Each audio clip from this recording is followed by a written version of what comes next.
നിങ്ങൾ ഭയപ്പെടേണ്ട കാര്യമില്ല. ഇവിടെ ഒരു ഭയപ്പാട് നിങ്ങളുടെ ജീവിതത്തിൽ സംഭവിക്കപ്പെടേണ്ട കാര്യമില്ല. കാരണം ഞാൻ കൈസരുടെ മുമ്പിൽ നിൽക്കേണ്ടവനാണെന്ന് ഇന്നലെ സ്വപ്നത്തിൽ ദൈവത്തിൻ്റെ ദൂതൻ എന്നോട് അരുളി ചെയ്തിട്ടുണ്ട്. അതുകൊണ്ട് ഈ കപ്പലിലുള്ള യാതൊരുവനും അവരുടെ തലമുടിയുടെ ഒരു ഇഴനാര് പോലും കൊഴിഞ്ഞു പോകാതെ സൂക്ഷിക്കാൻ ശക്തനായൊരു ദൈവമുണ്ടെന്ന് പൗലോസ്ലീഹ അവരെ പഠിപ്പിക്കുന്നത് നമുക്ക് കാണാൻ സാധ്യമാണ്.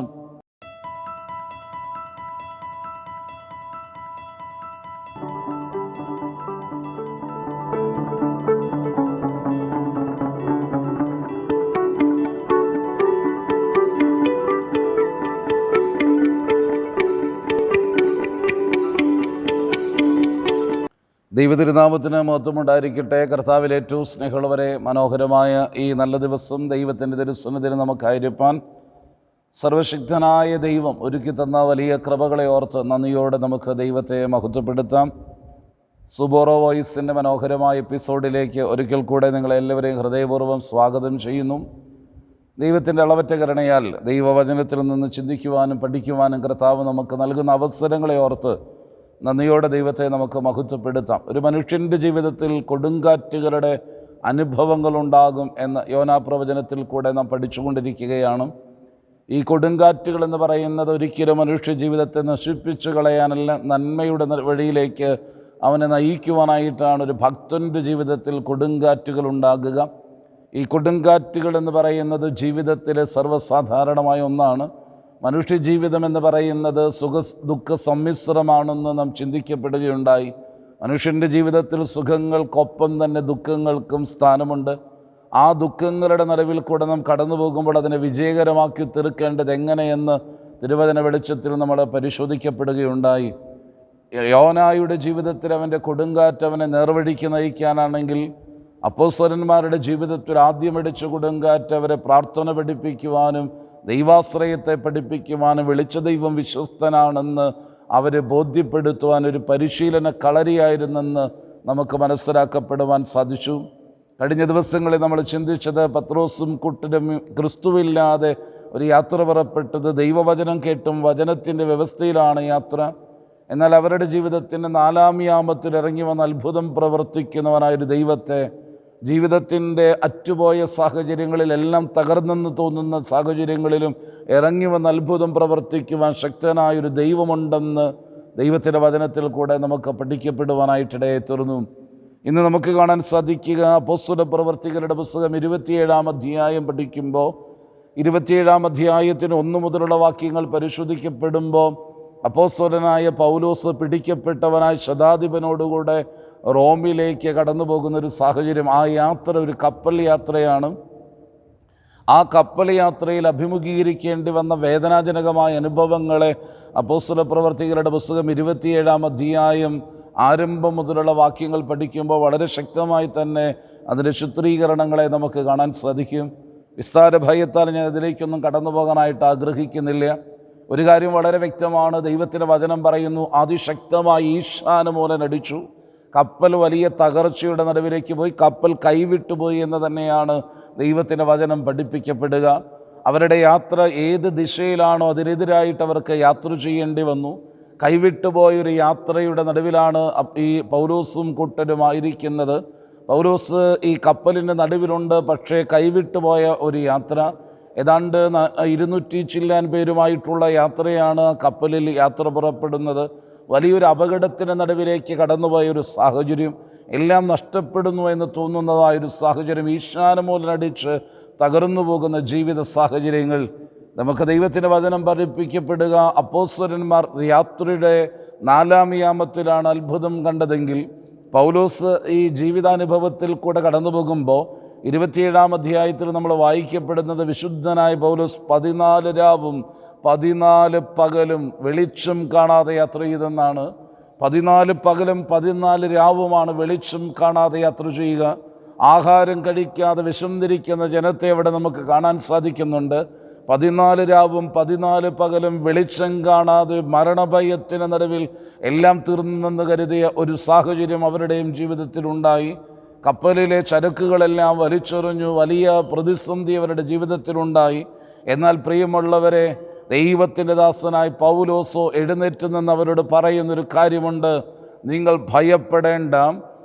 ഭയപ്പെടേണ്ട കാര്യമില്ല. ഇവിടെ ഒരു ഭയപ്പാട് നിങ്ങളുടെ ജീവിതത്തിൽ സംഭവിക്കപ്പെടേണ്ട കാര്യമില്ല. കാരണം ഞാൻ കൈസരുടെ മുമ്പിൽ നിൽക്കേണ്ടവനാണെന്ന് ഇന്നലെ സ്വപ്നത്തിൽ ദൈവത്തിൻ്റെ ദൂതൻ എന്നോട് അരുളി ചെയ്തിട്ടുണ്ട്. അതുകൊണ്ട് ഈ കപ്പലിലുള്ള യാതൊരുവനും അവരുടെ തലമുടിയുടെ ഒരു ഇഴനാര് പോലും കൊഴിഞ്ഞു പോകാതെ സൂക്ഷിക്കാൻ ശക്തനായൊരു ദൈവമുണ്ടെന്ന് പൗലോസ്ലീഹ അവരെ പഠിപ്പിക്കുന്നത് നമുക്ക് കാണാൻ സാധ്യമാണ്. അനുഗ്രഹിക്കപ്പെട്ടവരെ, എന്തിനാണ് പൗലോസിൻ്റെ ജീവിതത്തിൽ ഈ കൊടുങ്കാറ്റുണ്ടായത്? 1-2 ദിവസത്തെ പ്രതിസന്ധികളിൽ കൂടെയല്ല പൗലോസ് കടന്നു പോകുന്നത്. 14 രാവും 14 പകലുമാണ് പൗലോസ് വേദനയുടെ നടുവിൽ, നിരാശയുടെ നടുവിൽ, കണ്ണുനീരിൻ്റെ നടുവിൽ, അത് ഇരുട്ടിൻ്റെ നടുവിലായി പോയത്. വെളിച്ചം പോലും കാണാതെ, തുരുത്തുപോലും കാണാതെ, ഒരു തരി വെളിച്ചത്തിന് വേണ്ടി കൊതിച്ച രക്ഷയുടെ അനുഭവത്തിന് വേണ്ടി ഒരു തീരം കാണാൻ കൊതിച്ചതായ ജീവിത സാഹചര്യങ്ങൾ ആ 200 ചില്ലാൻ ആളുകളുടെ ജീവിതത്തിലും കടന്നു വരുന്നത് നമുക്ക് കാണാൻ സാധിക്കുന്നുണ്ട്. എന്നാൽ എന്തിനാണ് പൗലോസിൻ്റെ ജീവിതത്തിൽ ഈ കൊടുങ്കാറ്റെന്ന് ചോദിച്ചാൽ, 14 ദിവസങ്ങൾ കഴിഞ്ഞാലും, കപ്പൽ ഛേദം വന്നു പോയാലും, കപ്പൽ തകർന്നു പോയാലും നിന്നെ സൂക്ഷിക്കാൻ ഒരു ദൈവമുണ്ടെന്ന് പഠിപ്പിക്കപ്പെടുവാൻ വേണ്ടി മാത്രമല്ല. പൗലോസെ, നിന്നെ കൊണ്ട് ദൈവത്തിനൊരാവശ്യമുണ്ട്. അതുകൊണ്ട് നീ ഒരിക്കലും തകർന്നു പോകത്തില്ല.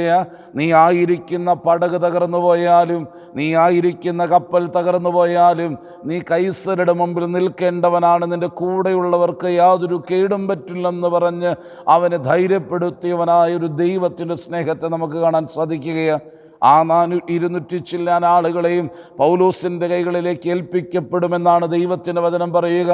അവരെല്ലാം ക്രിസ്തുവിനെ അറിയാൻ, ക്രിസ്തുവിനെ ആരാധിക്കാൻ ഇടയായി തീർന്നത് പൗലോസിൻ്റെ ജീവിതത്തിൽ അവൻ നേരിട്ട 14 രാവും പകലും അനുഭവിക്കപ്പെട്ട ഈ ഇരുട്ടിൻ്റെ അനുഭവമാണെങ്കിൽ, ഈ കൊടുങ്കാറ്റിൻ്റെ അനുഭവമാണെങ്കിൽ, നമ്മുടെയൊക്കെ ജീവിതത്തിൽ ഇതുപോലെ ദീർഘമായ കഷ്ടതകളും വേദനകളും പ്രയാസങ്ങളും കടന്നു വരുന്നത് ദൈവത്തിനൊരു ഉദ്ദേശമുണ്ട്. അനേകരെ നിന്റെ ക്രിസ്തീയ സാക്ഷ്യത്തിൽ കൂടെ ദൈവത്തിങ്കിലേക്ക് അടുപ്പിക്കാൻ ദൈവത്തിനൊരു പദ്ധതിയുണ്ട്.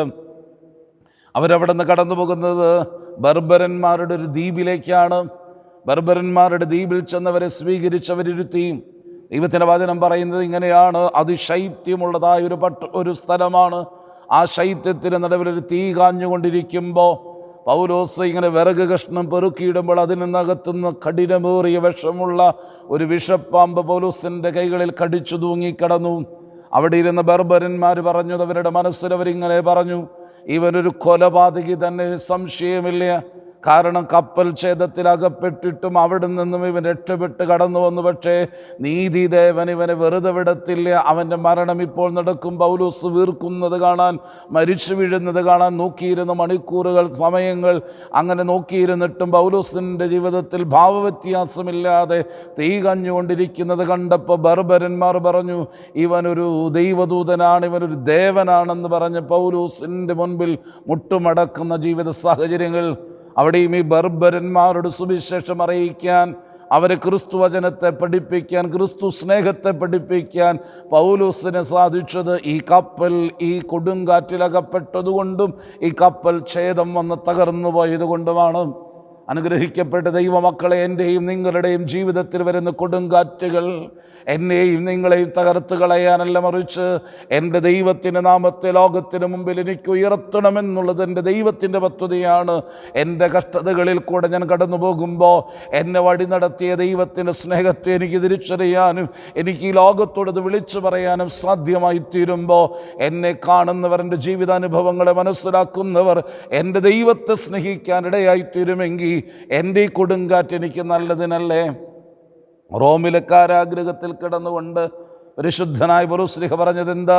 എനിക്ക് ഭവിച്ചത് സുവിശേഷ ഘോഷണത്തിൻ്റെ അഭിവൃദ്ധിക്ക് കാരണമായി. ഞാൻ ഈ കാരാഗൃഹത്തിലായത് നന്നായി എന്ന് ചിന്തിച്ചവനാണ് പരിശുദ്ധനായ പൗലോസ്. നമ്മുടെ ജീവിതത്തിലെ കഷ്ടതകളെല്ലാം ദൈവനാമത്തിന് മഹത്വത്തിന് നിയന്ത്രിക്കപ്പെട്ടവൻ. അതുകൊണ്ട് അനുഗ്രഹിക്കപ്പെട്ടവരെ, നമ്മുടെ കൊടുങ്കാറ്റുകൾ നശിപ്പിച്ചു കളയേണ്ടതിനല്ല, നിൻ്റെ ജീവിതത്തിൽ കൂടെ, നിൻ്റെ ജീവിത മാതൃകകളിൽ കൂടെ അനേകരെ ക്രിസ്തുവിന് നേടണമെന്ന ആഗ്രഹമുണ്ട്. അതുകൊണ്ട് ഈ കൊടുങ്കാറ്റിന് നടുവിൽ നീ തകർന്നു പോകരുത്, നീ താളടിയായി പോകരുത്. ദൈവസന്നിധിയിൽ ഏറ്റവും താഴ്മയോടെ പ്രാർത്ഥിക്കണം. ദൈവമേ, നിൻ്റെ നാമത്തെ ലോകത്തിന് മുമ്പിൽ ഉയർത്തിപ്പിടിക്കാൻ എന്നെ സഹായിക്കണമെന്ന് പ്രാർത്ഥിക്കാനിടയാകട്ടെ. സ്നേഹവാനായ ഞങ്ങളുടെ നല്ല ദൈവമേ, സ്വർഗീയ പിതാവേ, മനോഹരമായ നല്ല ദിവസത്തിൻ്റെ നല്ല സമയത്തെ ഓർത്ത് നന്ദിയോടെ സ്തോത്രം. മനോഹരമായ ദിവസം ഞങ്ങൾക്ക് തന്ന വചനത്തിനായി ഞങ്ങൾ നിന്നെ വാഴ്ത്തട്ടെ. കൊടുങ്കാറ്റിൻ്റെ ജീവിതാനുഭവങ്ങൾ ഞങ്ങളുടെ ജീവിതത്തിൽ കടന്നു വരുമ്പോൾ, ഒരു ദൈവ പൈതലിൻ്റെ ജീവിതത്തിൻ്റെ കൊടുങ്കാറ്റ് ഒരു പക്ഷേ അവൻ ദൈവ വഴി തെറ്റിയത് കൊണ്ടായിരിക്കും, മടങ്ങി വരവിന് വേണ്ടിയാണെന്നും, രണ്ടാമത് അവൻ്റെ ജീവിതത്തിൻ്റെ പഠനങ്ങൾ നടത്തുവാൻ, അവനെ പരിശീലിപ്പിക്കാൻ, പ്രാർത്ഥന പരിശീലിപ്പിക്കാൻ, വിശ്വാസത്തിൽ ഉറപ്പിക്കാനാണെന്നും, രാത്രിയുടെ 4-ാം യാമത്തിലും ഇറങ്ങി വന്ന് അത്ഭുതം പ്രവർത്തിക്കാൻ ശക്തനായ ഒരു ദൈവമുണ്ടെന്ന് പഠിപ്പിക്കാനാണെന്നും, 14 രാവും പകലും ഇരുട്ടിൻ്റെ നടുവിലായിരുന്നാലും, കൊടുങ്കാറ്റിന് നടുവിലായിരുന്നാലും, കപ്പൽ തകർന്നു പോയാലും അവിടെയും വന്ന് കരം പിടിച്ചു നടത്തുവാൻ, നിന്നിൽ കൂടെ അനേകരെ ക്രിസ്തുവിനെ ആദായപ്പെടുത്തുവാനാണ് ജീവിതത്തിലെ കൊടുങ്കാറ്റുകളെന്ന് നീ ഞങ്ങളെ പഠിപ്പിച്ചതുകൊണ്ട് സ്തോത്രം. നിൻ്റെ മക്കളായി ജീവിപ്പാൻ ഞങ്ങളെ സഹായിക്കണം. പിതാവിൻ്റെയും പുത്രൻ്റെയും പരിശുദ്ധാത്മാവിൻ്റെയും നാമത്തിൽ തന്നെ ആമീൻ.